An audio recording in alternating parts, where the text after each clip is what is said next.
आदित्यहृदयं ध्यानं जयतु जयतु सूर्यः सप्तलोकैकदीपं किरणशमितपापं क्लेशदुःखशनाशम् अरुणनिगमगम्यं चादिमादित्यमूर्तिं सकलभुवनवन्द्यं भास्करं तं नमामि। नमः सवित्रजगदेकचक्षुषे जगत्प्रसूतिस्थितिनाशहेतवे त्रयीमया त्रिगुणात्मधारिणे विरञ्चि नारायणशङ्करात्मने ततो युद्धपरिश्रान्तं समरचिन्तया स्थितं रावणं चाग्रतो दृष्ट्वा युद्धाय समुपस्थितं दैवतच्च समागम्य द्रष्टुमभाग्यतोरणम् उपागम्य प्रविद्रामगस्थो भगवान् ऋषिः राम राम महाबाहो शृणु गुह्यं सनातनम् येन सर्वा नरिन्वत्स समर विजयशशि आदित्यहृदयं पुण्यं सर्वशत्रुविनाशनं जयावहं जपे नित्यमक्षयं परमं शिवं सर्वमङ्गलमाङ्गल्यं सर्वपापप्रणाशनं चिन्ताशोकप्रशमनम् आयुर्वर्धनमुत्तमं रश्मिमन्दं समुद्यन्तं देवासुरनमस्कृतं पूजयस्व विवस्वन्दं भास्करं भुवनेश्वरं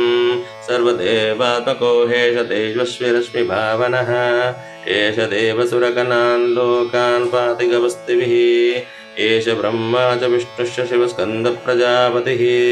महेन्द्रो धनदः कालो यमः सोमो यपाम्पतिः पितरो वसवसाध्य अश्विनो मरुतो मनुः वायुर्वह्निः प्रजा प्राणऋतुकर्ता प्रभाकरः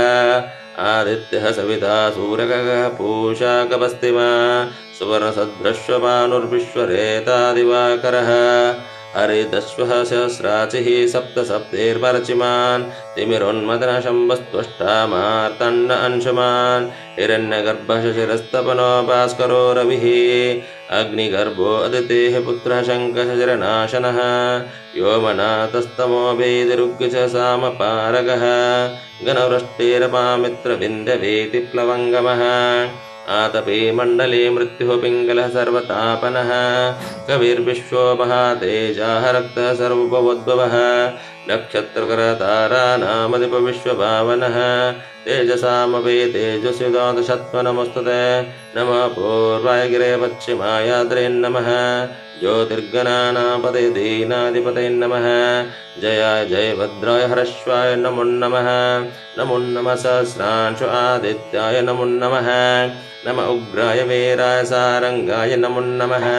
नम पद्मप्रबोधाय मार्ताण्डाय नमो नमः ब्रह्मेशानुच्युतेशाय सूर्यादित्यवर्चसे भास्वते सर्वपक्षाय रौद्राय वपुषे नमः